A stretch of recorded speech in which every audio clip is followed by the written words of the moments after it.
Hello, you're watching Morning Markets. Here's what we've got coming up on the show today. Intel has tumbled the most in more than 2 years after delivering a disappointing forecast. We'll speak to Matt Bryson about why he's not recommending investors buy the dips here.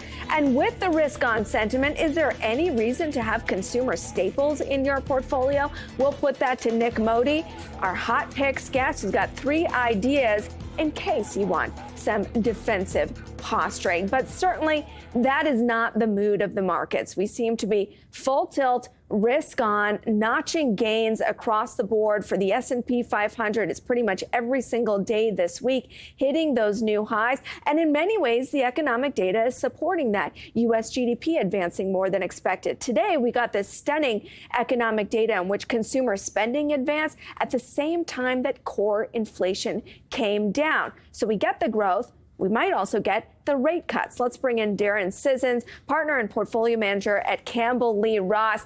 I've got that song, Everything is Awesome, in my head. When I look at equities and data, everything kind of working in favor of the bulls. Are you so bullish about that? Well, what I would say is if the market continues to move higher, that's going to be counter trend to what the Fed is looking for. And if earnings keep coming in higher, the market's moving higher, there's no need to cut the jobs, and that will lead to inflation being unanchored. So if it's unanchored and it inflects higher again, then rates have got to go higher. So there's a self-fulfilling prophecy here. The issue for the Fed is, do they cut rates and allow the markets to run, or do they create more pain? And I think the market is assuming there's going to be a number of rate cuts, and they're going to happen fairly quickly. But if those rate cuts are just pushed out, the market won't like that. And I think that's a headwind that I think that investing at all-time highs is a consideration you need to think about. Well, that's interesting because the market all-time highs have occurred at the same time that the market have pushed out those rate cuts, right? March was on the table when we walked into this year, and now they've walked back that expectation to below 50% chances. Yes, and it's often the market hits all-time highs just before you get the decline. There's a high correlation with that. So the question I think you need to think about is, if you're deploying fresh capital to new ideas, do you want to be pushing money out now? Do you want to be pushing it into different portions of the market that perhaps haven't run? And also, let's not forget that the indexes are basically moving higher off a very narrow band of stocks. In the US, it's large cap tech. In Canada, we've got a bit of tech here. Energy's given it back this year. Europe, you've got luxury. You've got obviously the Zampak type phenomenon. But outside those narrow band of stocks, you've got significant heightened yields. For example, look at a company like Enbridge, TransCanada, very high yields relative to historic levels. That's not conducive to a market that's reflecting a normalized pricing across the market. So I want to make sure I'm understanding your point. It sounds like you're saying the markets are maybe being a little too optimistic that rate hikes are definitively off the table. Are you positioning a portfolio where a rate hike is a possibility? I don't think I'm saying that they're definitively off the table. I do think there is stress building in the economy. We're starting to see increases in unemployment. For example, Salesforce, another 700 jobs. We're starting to see it around the margins. Canadian banks laid off employees in the fourth quarter last year. So we are starting to see labour tick higher. It's harder to get a job now if you're looking for a new job.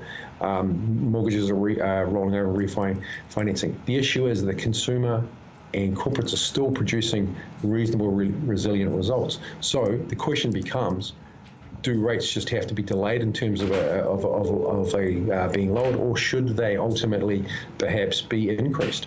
And if there's more resilience and inflation is not ultimately anchored, it is currently declining, but it hasn't fallen back below the range, the target range of 2%, then the question becomes, what's the next step? And the market is anticipating a significant number of rate cuts. The underlying fundamental data tells you that's not the case. It sounds like then you would prefer not to put money to work at these all-time highs. What's an example of a stock that you're waiting for a pullback before you get excited about it? Yeah, so one company I've wanted to buy for many, many years is Hermes. If you look at the chart, Hermes is a fantastic company. It tends to perform very, very well during recessions. But at the current levels, we would not buy that for the clients in the portfolio. It's just too expensive, and it trades at a very high premium multiple. Great company. If it goes on sale, that would be something we would probably add. So it's interesting to think about luxury as sort of a defensive area. Does Hermes kind of stand apart, or are there other names in the luxury space? I mean, LVMH came out with results that were pretty good. Yeah, so we own LVMH, but LVMH is a much more diversified story. I think the Hermes story is it doesn't tap into, let's call it affordable luxury. Entry-level Birkin bags are $40,000 US, and they trade up to $400,000 US. So what you are effectively targeting is the higher end portion of the economy, and I'm talking the top 1%. That portion of the economy tends to be very resilient during recessions. So historically, that is a good place to be when you think about recessions. Previously, a lot of companies, a lot of investors would look to target Tiffany during recessions, but that's now owned by Louis Vuitton. If you want a luxury name that's on sale, have you been looking at Canada Goose? $1,000 for a jacket, isn't it? $1,500 for a jacket. I don't own one. I think it's quite expensive for what it is. There's other alternatives around. Nice jackets, but it's. I've been to presentations. I think it really is a one product story, and I would rather have much more diversification in a product in a company I'm looking to buy. You mentioned off the top Enbridge, and for a time these dividend yields, the high dividend yielding stocks that underperformed in 2023 caught a bid from those October lows, and some of that has kind of cooled down a little bit. They've held into the gains, but Enbridge we can see drifted lower in January. How are you thinking about high dividend yielding stocks and whether they can work this year? So I think there's a couple of things. So one is the balance sheet sufficient and they can carry the debt load. And I think if you look at the average duration of the debt, 10-year debt being replaced at 10-year debt, they never got the relative low, so the debt levels are roughly the same pricing. So I think that's the first thing. The second question is that if interest rates do fall as the market is anticipating, then these yields become a multiple of the money market yields. So we know what money market yields are now, 4.85 or something like that in Canada.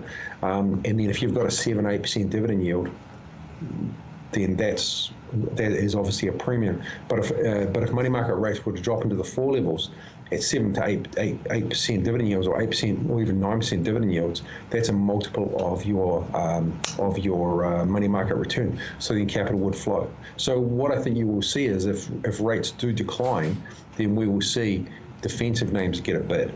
If the rates don't decline, they may stay elevated. But think about a total return. If you can lock in 8% for 10 years, you're going to get 80% of your money back. You're almost playing with the house's money, and that's assuming no growth in the underlying dividend.